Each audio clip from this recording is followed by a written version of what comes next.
Friends, welcome here on Friday. This is a special Facebook Live that I am doing with my friend Nicole Carr from From Nicole. So I was interviewing Nicole for an upcoming podcast episode, and she was telling me that what she does a lot of video. And what she does is she repurposes that video. And I said, okay, Nicole, stop right there. Will you come onto a Facebook Live and just lay out your process of how you do it? By the way, welcome people, welcome friends. All right, so I'm going to bring Nicole on the show so that she can share and I can ask her some questions. And if you guys have questions, put them as a comment in this Facebook Live. And in fact, I'm going to turn on my phone and I am going to be able to be on multiple screens, which is always cool. And okay, here we go. So here, welcome. I'm going to say, here we go. Welcome, Nicole. Hi. How are you? I'm great. How are you? Can you hear me okay? You sound great. Awesome. So first, Nicole, please share your blog and just briefly what you do and why video is so important to your business. Sure. So I have a blog called Take It From Nicole. It's takeitfromnicole.com and at Take It From Nicole on all the social platforms. Everything is branded that way. And I've really started to lean into video during COVID quarantine. And that was when I first kind of got introduced to TikTok, and mainly for consuming videos just because it was fun and it was kind of lighthearted and everything was so crazy. But what I've seen just in the past probably 13 or 14 months is a huge seismic shift in the way a lot of our social media platforms are approaching algorithm distribution and the priority that's being given to video, as I think really is a direct result of the popularity of TikTok.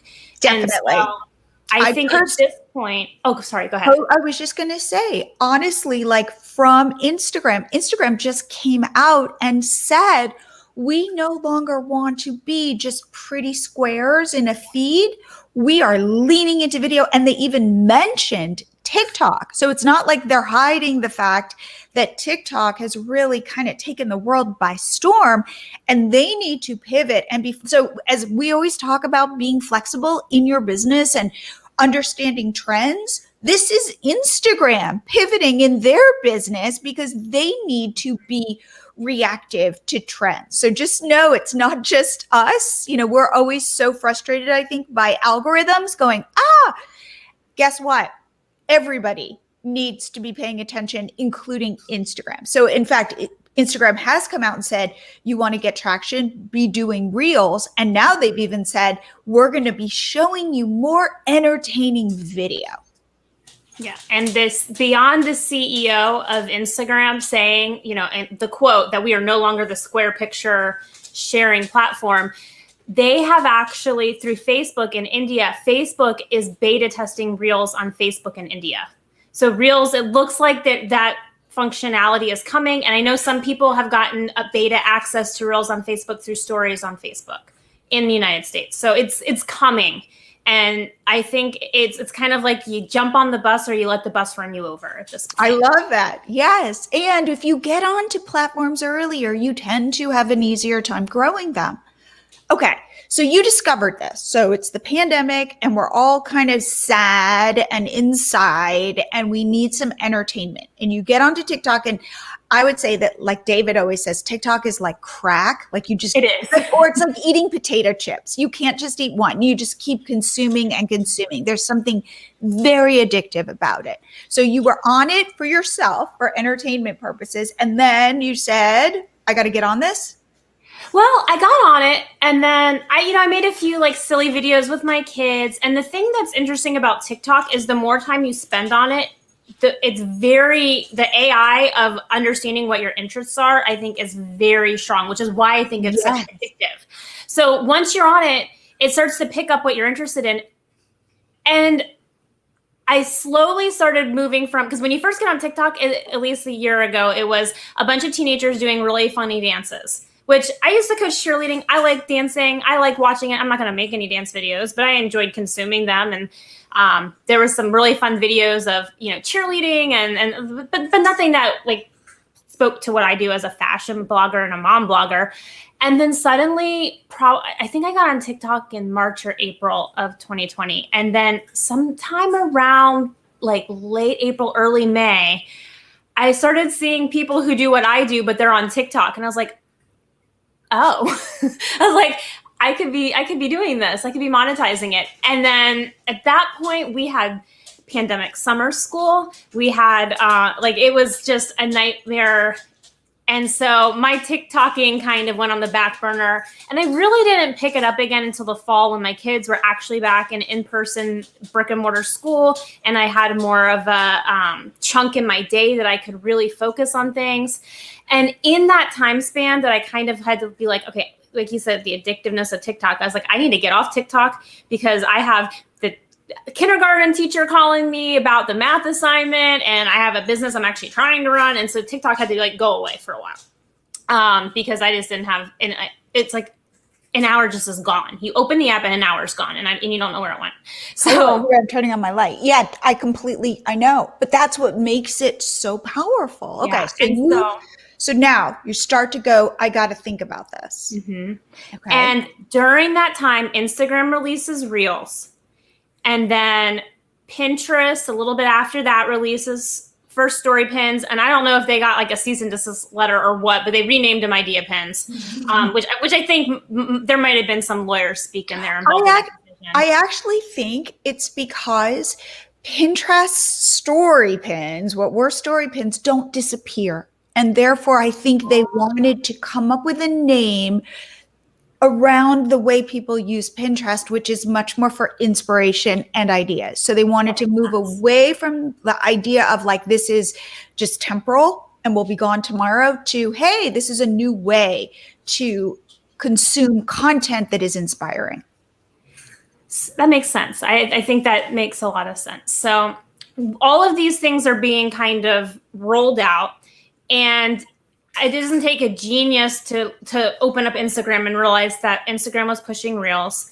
And a lot of us saw our square photos just tank. You post something that would have done really well, a year ago, and now you're like, gosh, nobody's seeing this.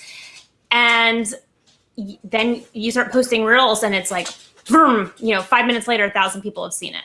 And half of them or more don't follow you. And so your discoverability all of a sudden increases.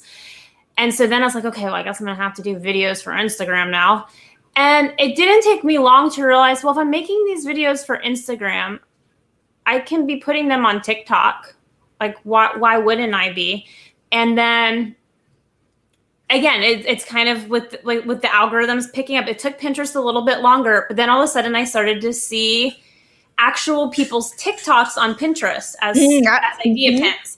And I was like, well, heck, I'm doing these anyway. And so that's when it kind of it occurred to me as because it gets very overwhelming. I feel like video, besides the fact that talking on video is unnatural for most humans, and it's very weird to talk at a little box. And then you worry about, well, what do I look like? Am I fat looking? All these I feel like when my voice is recorded, it's squeaky. I feel like I have a very high pitched voice, all of these insecurities. And then you're like, and I have kids and I'm running a business and I don't have time to make all these videos. And what I realized is that you don't have to make all these videos. You have to make one piece of content and work smarter, not harder, and go ahead and populate that across platforms. And that's what I've kind of developed into part of my work rhythm, is how I record these pieces of content is kind of vital and key to my ability to use them and make the most of them so that they're working for me and not me feeling like I'm a slave to algorithms making all these different videos. Absolutely. And one thing too is it was that people would take their TikToks and put them up on Reels. And then Instagram was like, oh, wait a second. We see a TikTok logo on Instagram. That's not a good user experience from our point of view if we want to promote advertising for TikTok. Exactly. So then it became, well, there are all these strategies you can use to clip off the TikTok logo and still upload it to Instagram. And there was a time when people were just putting their TikToks right onto Pinterest and it was doing well for them. So let's then go through, how do you create one piece of content that's going to live now on all 3 video platforms? What are you using? How do you script it beforehand? Tell me your and then how do you personalize it for each platform? So it really depends on what the content is, on whether I'm scripting it or not. If it's something that is sponsored, I almost always will go ahead and write it out and script it. If it's something silly that's kind of a one-off thing, like an outfit post, like a try-on I did a video for this top I'm wearing today. I didn't script that. I just described what I was looking at. And I do pretty much, I'd say 99% of my videos on my iPhone. I have a ring light with a tripod that has a phone clip, and I use that along with either the self timer or just I just will tap it and then just make sure I trim that beginning part off before I actually use the video. And so the key for me was realizing that I don't think we've talked about this. When I realized I needed to stop recording stuff in TikTok was when I got an email from this is the most random thing, like a content hunter company. And they wanted to use one of my TikToks in a Colgate television commercial. And I was going to be paid $500 for, again, it was literally a joke on daylight savings day during quarantine where I dumped coffee grounds on my face. It was just silly. It wasn't something I was making for like any point. It was just like moms during quarantine during daylight savings and like dumping coffee grounds on my face. And they wanted to use that, something to do with like coffee staining on teeth. I was like, oh, sure, whatever. And I'm like, you guys can have it. I don't care. Well, they wanted it without all of the logos and stuff on it and the onlays that I had on it. But I had filmed it in TikTok. And there was really no clean way to get them the original video with that. So basically I missed out on $500 for that video that they wanted. And they're like, we really want to use it, but Colgate doesn't want the TikTok logo and the overlays on it. And I deleted all the original stuff that I had. I didn't save it because, again, it wasn't part of my business. It was me being goofy on TikTok and quarantine. So that's when I was like, okay, I need to start thinking more, like, obviously anything I'm putting out there could be picked up. And so I was like, okay, I'm going to start putting all this stuff on hard drives. If I delete stuff off my phone, everything's going to be, have a backup somewhere. And that way, if in a year, because it was like a year after I made that video and they're like, we want it, want to use it. And I didn't get to use it. Okay. So let's talk about this. So let's say, okay, you've got your blouse and what you wanted, how long are you thinking this clip is going to be? Okay. So this is where things kind of have to be strategic and where I plan on using it. So Instagram was only allowing 30 seconds for Reels. TikTok was allowing up to 1 minute. And then I have access to 3-minute TikToks now, but you can't use copyrighted music and stuff. And it's this whole other issue. So the trick was making it so that it was short enough that I could use it on Instagram. And then interesting enough that it would trend on TikTok. And so what I ended up doing is the try-on stuff I did almost like you would in Instagram story, except faster, because you really have 3 seconds on TikTok to hook people. So if you come up there and say, hi guys, I went shopping today, here's my book, like they're gone. No one's going to watch you on TikTok. So it was kind of readdressing, like, how am I going to do this? It's like, hi, I'm Nicole, there's my shirt, like get people in there. And so that took a little bit of practice because on TikTok, it really has to do with how many people watch your full video and whether they engage with it, whether it hits the For You page or not. And honestly, there seems to be no logic behind what takes off and what doesn't. But making sure that people at least watch your whole video and don't just keep scrolling past it is definitely a good start. So I made sure that I kept them under 30 seconds in the beginning because of Instagram's Reel stuff. And then I just recorded it and on my phone. And then what I do is I use InShot. You can use any video editing software, but I just personally like InShot. I like the user interface and it's something I'm familiar with. And then I clip off the end, clip off the beginning so that it has a nice crisp beginning and end. So under 30 seconds. Mm-hmm. And I have InShot on my phone and I haven't really played around with it. Are there filters to make you look good? Like, what do you use in InShot? So there are filters. The only time I don't really use the filters, if for some reason I film something and it looks a little dark, I'll adjust the lighting up a little. But for the most part, I film everything with lighting anyway. So unless I'm like out somewhere and I happen to record something, I really don't use filters. And I kind of made a commitment not to filter my Instagram stories and stuff anymore, just as a personal choice. I want people to see that I have texture on my face or that I have a pimple. I just think it's healthier just in general to see people as they are, rather than like a cartoonish kind of, I don't know. So I don't filter anything in InShot. What I do use it for is sometimes I'll forget what I want to say. And it's making it much faster for me to do these in one take.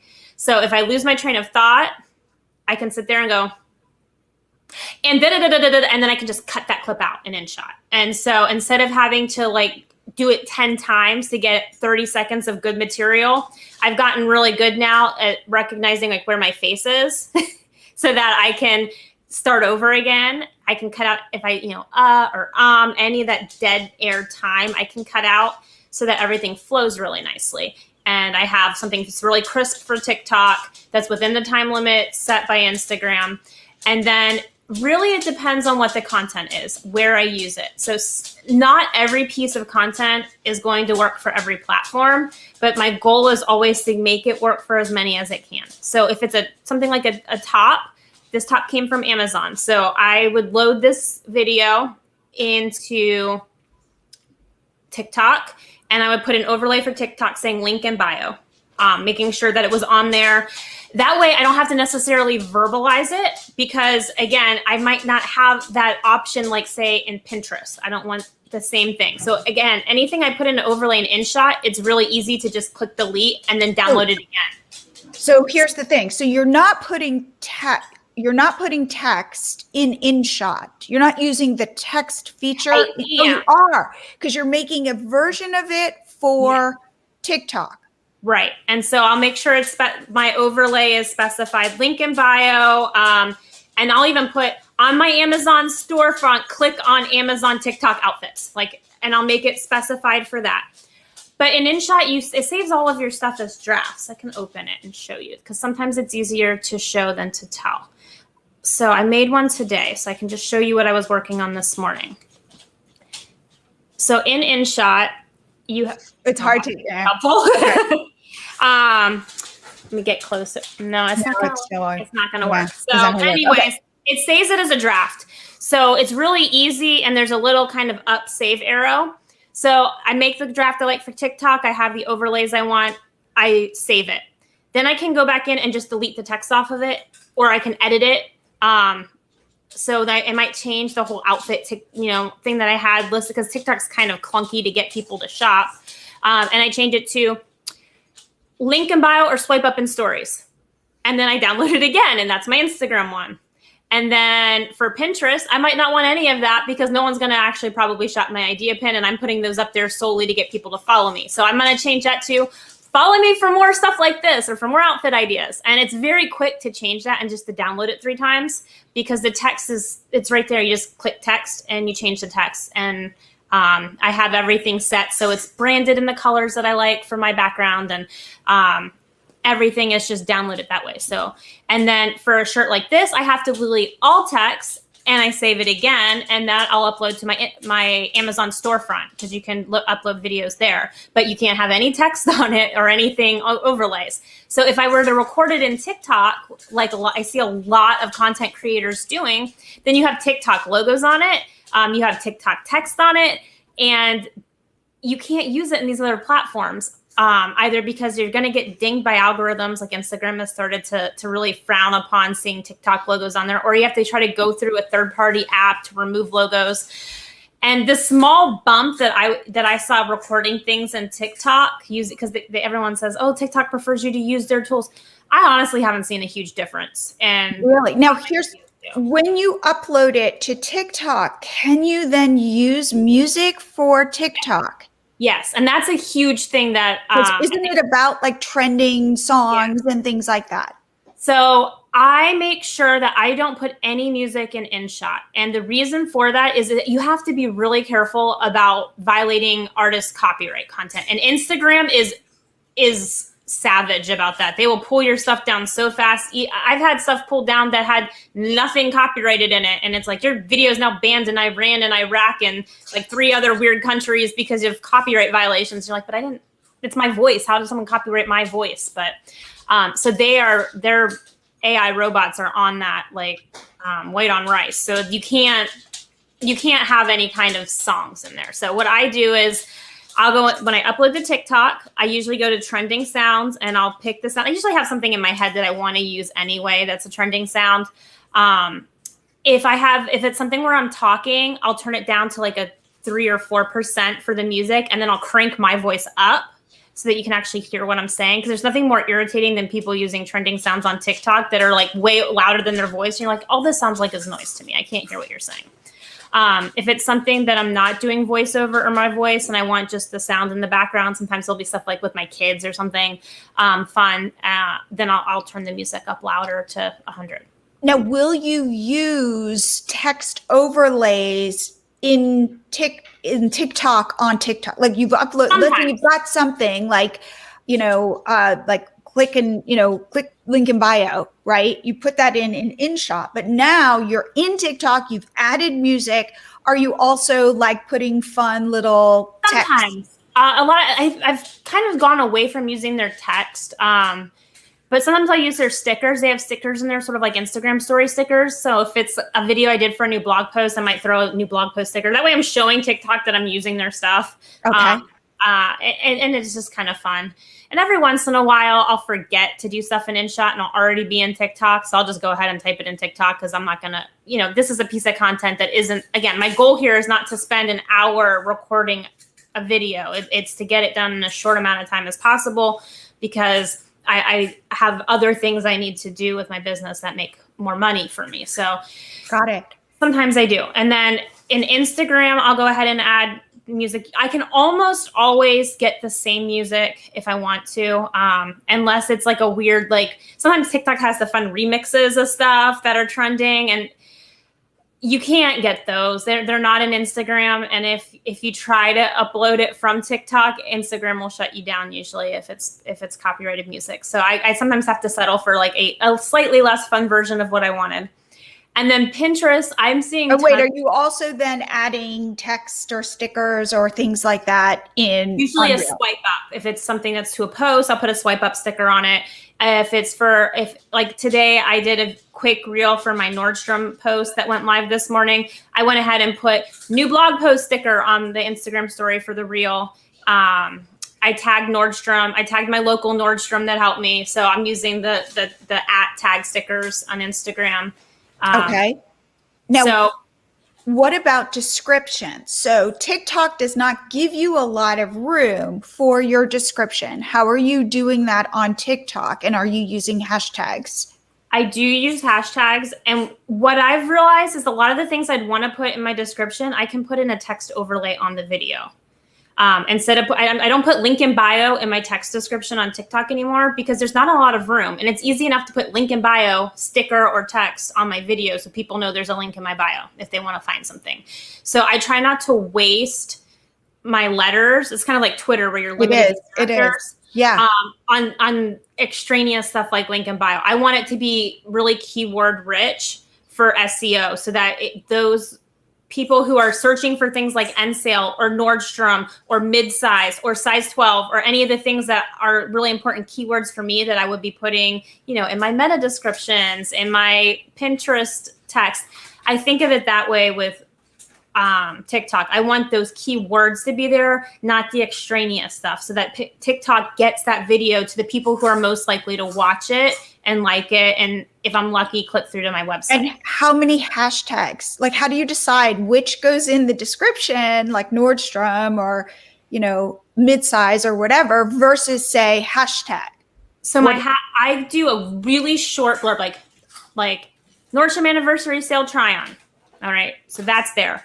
And then for hashtags, I try to look at how many, you want something that has a decent amount of people who are following it. If it has like 3 people who are using, that's just, it's a waste of space. If it has 5 billion, which some of these hashtags do, then no one's going to see it. And it's just like Instagram hashtags, is finding that happy medium between enough people that are searching it, that it's useful, and not so many that you get drowned and lost in the mass.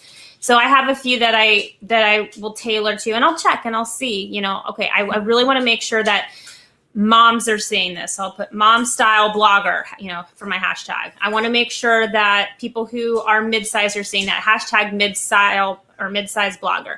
I want to make sure that people who are looking for end sale stuff this year see it. Hashtag end sale 2021.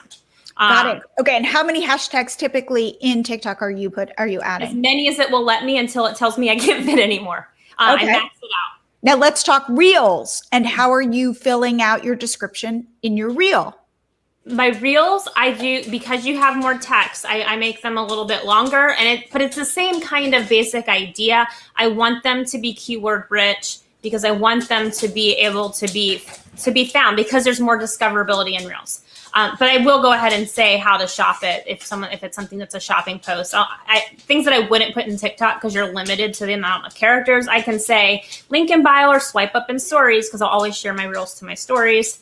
And again, tag anybody that's relevant to it, because then if they are more likely to share it to their stories. So totally. And how many hashtags do you put in? Are you putting them inside the reel, or are you putting them in the description? And how many hashtags will you add in a reel? I think it's like you're allowed 20. I think you can do as many as 30. I normally don't have 30 that are relevant. I know everyone says you should be maxing out your hashtags, but sometimes I'm like, I'm out of ideas. So I usually sit around like 15 to 20. I think. Okay. This is in your reels description. You're putting like 15. Okay. And then now let's talk Pinterest. So you put it up, and then you can put your description. And how is that different? So Pinterest has now come out and officially said they don't like hashtags anymore. So I don't hashtag them. I try to make sure everything's very keyword rich, like bordering on keyword stuffing, to be perfectly honest, because I want Pinterest to find the people who are looking for this. So I upload it. I make a short title, nothing crazy. And then for idea pins, you can't write a description. You can go and add it, but I haven't seen any big benefit in putting it under notes. And at least Tailwind has said that they have been told that Pinterest does not like you putting your blog post URL in the description. So I don't do that. But I do go down and max out the tags for the idea pin. So Pinterest allows you to tag topics. So things like casual outfits. I'm trying to think of other things. And it's kind of random things that they have, because it's not like you can make up whatever you want. They're kind of preset. So you kind of I just type things in until I find something that works. And I max them out. I use 10 every single time. Now, what about this, though? Are you also adding it as a video on Pinterest? Are you putting it both places? If it's something that I usually pick one or the other. If it is a post that I feel like this is something that's going to live a really long time, and because for me, my videos take at least 3 months to gain traction on Pinterest, my regular video pins, not idea pins, but the regular ones. If it's for a blog post, I'm like, this is something that people will still be looking at in 2 years, and I'll still be driving traffic to my blog, then I want a video pin, because I want that backlink. So that I was going to say, because you can add links in video pins, and you cannot add links in idea pins. What are they called? But what I've realized is that there's quick content I can create that I'm not going to put on my blog, because TikTok wants you posting every day, which I haven't been really good about this week. They say you should be posting 3 times a day, which I just don't have the energy or the capacity to do that.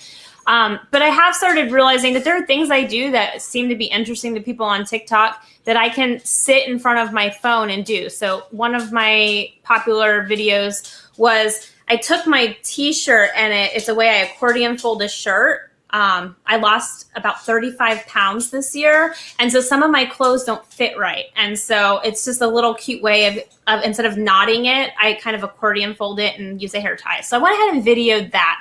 Not something I put on my blog, but it blew up on TikTok. So I took the same video because I had edited it in InShot and I went ahead and uploaded it to Pinterest. That video as a video. Nope, as an idea pin. Because it's not going to live on my blog. So I'm not going to upload it as a video. So I went ahead and uploaded it, and it has over 1 million views on Pinterest. Wow. Sorry, That's okay. And has that FaceTime calls? has that led to more followers? Yes, and a lot. My views on Pinterest have just grown exponentially. And so you can see on your idea pins in Pinterest how many people followed you from that pin if you click on the analytics. And so what I realized very quickly after that one did really well there, and it's funny because that video did horrible on Instagram. So you just never know. So I put it in all the places and hopefully it does well somewhere. Yeah. But I gained a ton of followers from it. So this summer, I went from, I think I started around 300,000 monthly views on Pinterest, and I hit 3 million this morning. Wow. Monthly views. So the growth and the exposure to my content, and what I noticed is as I leaned into idea pins, even things like, okay, here's a cute way to put your hair in a ponytail. Again, I'm not putting it on my blog, but I threw it on TikTok, so I was going to put my hair in a ponytail anyway. Went ahead and put it on Pinterest since I had the video anyway. And what I realized is these pieces of content, these like how to do something type content that isn't something that really needs to have a blog post attached to it. It's not, what am I going to do? Like monetize the hair tie on it? You know, like it takes just a few seconds. That those were generating a lot of traction with followers, and my static pins that I pinned a year or two ago that nobody ever saw, all of a sudden I'm seeing repins because Pinterest is going, oh, people like her videos. Right. Let's show her. Totally. Now here is a question. If you are making an idea pin, are you literally just adding one video to that idea pin? You're not creating different cards, No. I was, and I didn't see a difference. And I tried like doing like a separate card that had follow me on Pinterest, and it didn't really seem to matter. So I've been doing just the straight one card video. And then for things that I want music for, like my Nordstrom post today was mostly just photos that I repurposed into a video because I was short on time and was finishing it at like the 11th hour today. And so in InShot, because InShot lets you upload photos as well as video, I did a quick like zoom in of my Nordstrom bag that I have out on my patio. And then I went ahead and took all the still shots that I had in my blog post and connected them with transitions in InShot and made it into a reel and a TikTok. And I went ahead and threw it on Pinterest just for the heck of it. As a video or as an idea pin? This I did as an idea pin. Wait, did I? Now I'm going to look because I'm not sure what I did. But and that's, that took me less than 5 minutes to make. But now I have this piece of content that is now on all these other platforms, and it's in video format. Sorry, I have a friend texting me and I can mute her. On a call, please. Showing on my computer. Talk to you later. Do you have friends that do that? There's two types of texting people. There's people who text everything in one text, and there's the people that put every single thought in a separate message, and it's like bing, bing, bing, bing. My daughter told me that old people put too much text in one, and that I need to break it up. That like young kids do not do that. They like it's one line, and so now I'm the annoying friend who dings you all the time. So yeah, that's so funny. So I uploaded this today I did it as an idea pin. Okay. because what my thought process was, I'm going to go back in when I have time, probably when my kids go to bed, and I'm going to take all my still images and upload them to Pinterest as just regular pins. So I figured, since I already have this idea pin-esque piece of content, I might as well have Pinterest push it out. And hopefully there'll be people who happen to search end sales stuff today that will then see it, and maybe they'll follow me. And then when I upload all my static images, they'll see them. Yes, that's terrific. Okay, we have a question. Ready? Yes. Do you run these through Facebook as well? Notice we did not even really talk about Facebook. So that's the funny thing, is that Facebook is actually my primary platform that I've monetized. Most of these I don't. And wait. On Facebook, you are monetizing with affiliate links Correct. On your regular page and in your group? And in my group. And which one do you make more money from, your page or your group? Well, I share all my posts on my page to the group. So I can't really tell where the clicks are coming from. Okay. Got it. But what I have done is sometimes something will pop up. So I had a really cute video that I made of a pineapple core that it's genius. If you search Same Tech pineapple core on Amazon, you need it. It's like under $10 and it's the coolest thing ever. I will take the short link for my TikTok and go ahead and throw that up on Facebook along with my affiliate link. And that way some of my Facebook people will follow me on TikTok and be like, so the pineapple core we love is back on Lightning deal. If you want to see how it works, here's the TikTok video. Here's the link on Amazon. And so I'm posting them directly to Facebook because right now with all the sounds and stuff, there's no real good way to put trending music on Facebook until they start getting real capability there. But I can put the link to the TikTok. And anybody wait, can't you put a link to the reel? Is there a link to the reel? It just seems like it's people, I don't know, it's a completely anecdotal, but it just seems people are more willing to watch the TikTok. Because I would think though that Facebook would be much happier because they can tell it's a link to TikTok versus say a link to a reel. I don't know. But if I've already put an affiliate link to Amazon, so it's already gonna throttle reach anyway. Got it. Yep. And it's kind of like a cost benefit analysis. Most of the people that are going to follow me on Instagram and my Facebook already follow me on Instagram. Not a lot of them already follow me on TikTok. And so that potential to pick up the followers is more for me for TikTok. And so that's kind of why I do it. Because I went from, I think, 200 followers in the spring on TikTok to I have over 9,000 now. Wow, so, that's terrific. So it's cross-pollination. Yeah, and it's just finding ways to make sure that those pieces of content are reaching the right people. And I don't want to oversaturate my Facebook people with TikTok stuff. But if there's something that's relevant and it's something I'm posting anyway, from my TikTok that I did. So from beginning to end, so for your shirt, okay, you did this shirt, you said, check this out, I got this on Amazon, blah, blah, blah. And you made one for TikTok, Reels, Pinterest. How long from start to finish for the entire process? Not including about 20 minutes. Putting it on. But okay, go ahead. Sorry. Yeah, 20 minutes.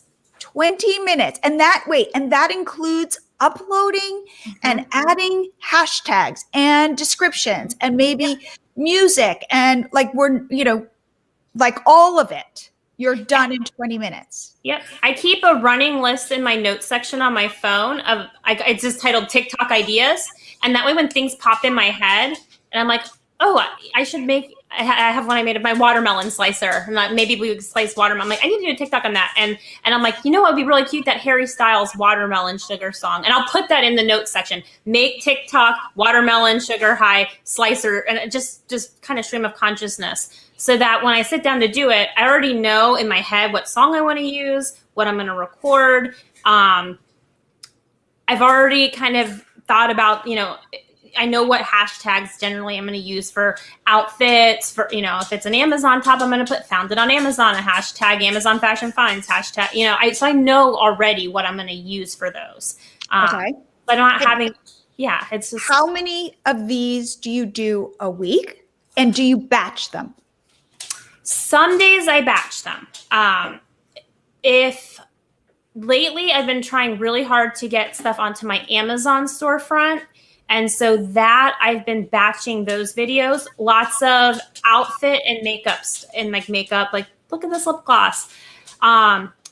Those I will do usually at least 2, because if I'm going to put makeup on, I want to, if I'm going to actually put makeup on and do my hair, I want at least 2 videos out of the thing.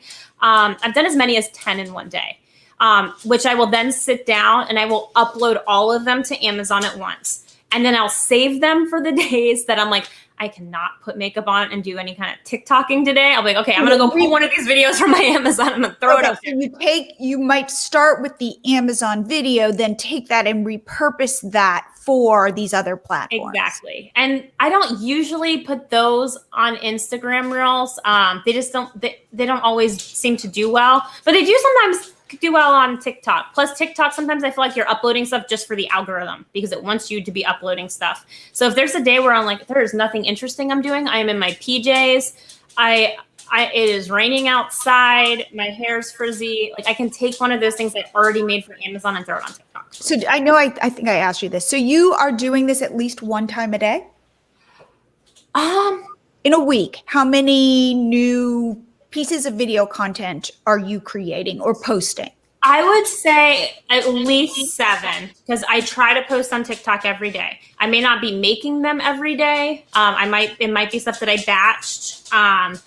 But I would say I make at least 7 pieces of content. I've been aiming for 2 Amazon videos a day minimum. Some days I do more, some days I do less. It just depends on what I have. Have I ordered stuff? Do I have stuff laying around the house? Because that's what I did for a while. Is I just kind of walked around and I'm like, what can I make a video of?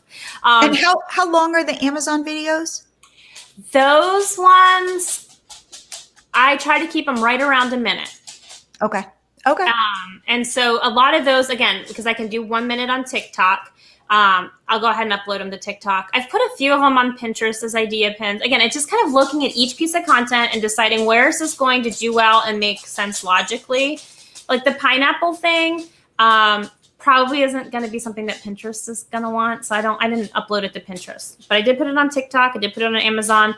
If I haven't put it on Instagram yet, I probably will at some point when I don't feel like doing anything for Instagram. And I have this kind of content library now of video content I've created for various platforms that I can repurpose. So I don't necessarily do them all every day. Do you keep them all in your phone, or what are you doing with these like raw videos? It depends. If I'm putting it on my Amazon storefront, you can only upload those from your computer. So I have an actual folder on my hard drive of Amazon shoppable videos, and they're all loaded along with the thumbnail images I created in Canva.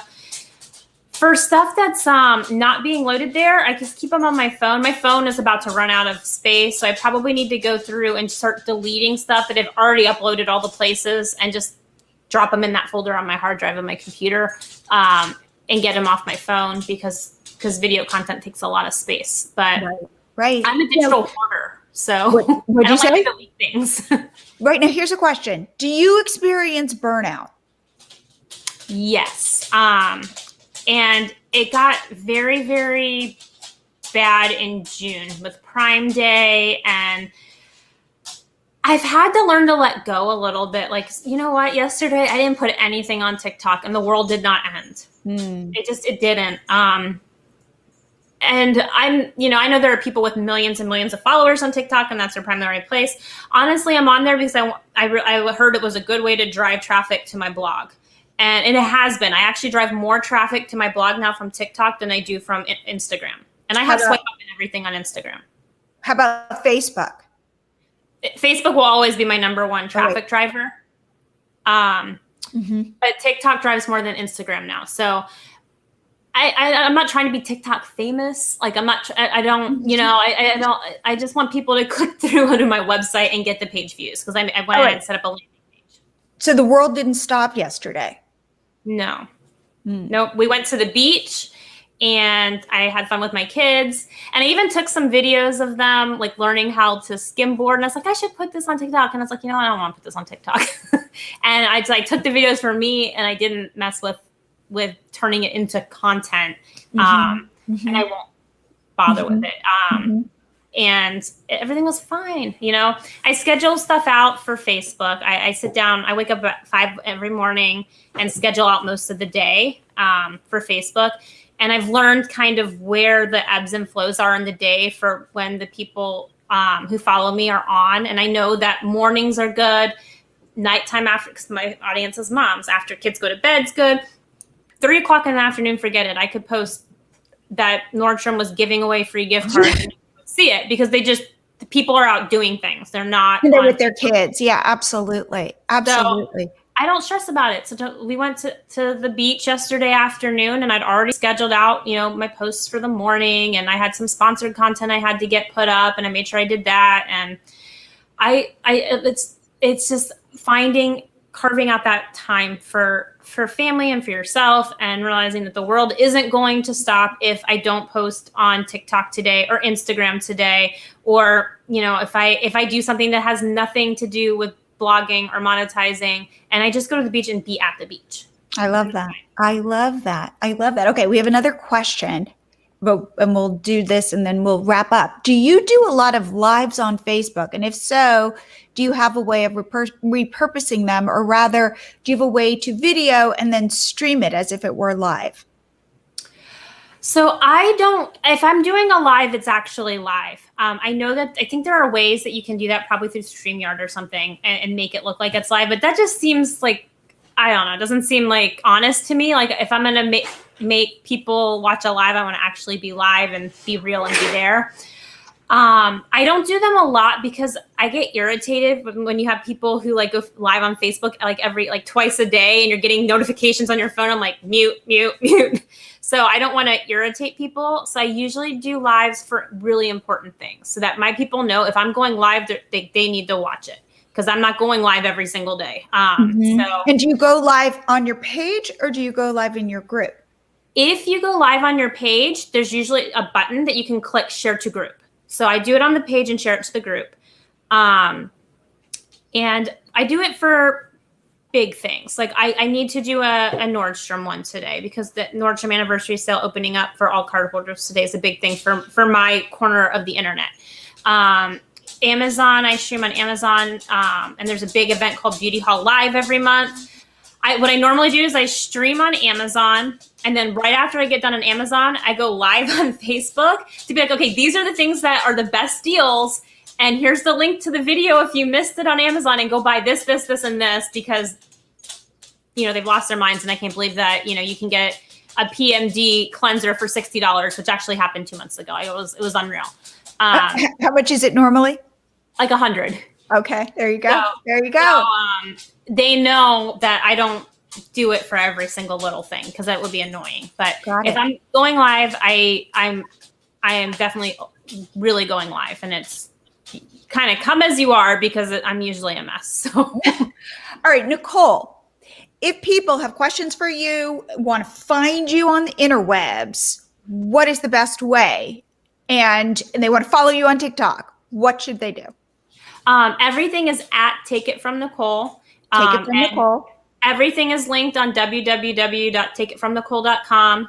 My email's there if anybody wants to email me. I'm happy to answer questions and about batching, video content and finding ways to edit it and use it across platforms, because it really has been a game changer for me for growth, for seeing, especially on Pinterest, and just seeing that where I felt like I was spinning my wheels. Now I'm actually seeing that the time I'm putting in is causing this huge amount of growth for me, which is really nice. And getting that traffic to my blog, which is always, our end game goal, is that we want them on the property we actually own. I love that. Yes. Hallelujah. So wait, okay. So because of your video strategy, you have seen your Pinterest followers grow, your Pinterest traffic grow. TikTok, it is your, outside of Facebook, it is your biggest traffic driver now. Have you seen your Instagram followers grow, or Yes. what from Instagram is changing?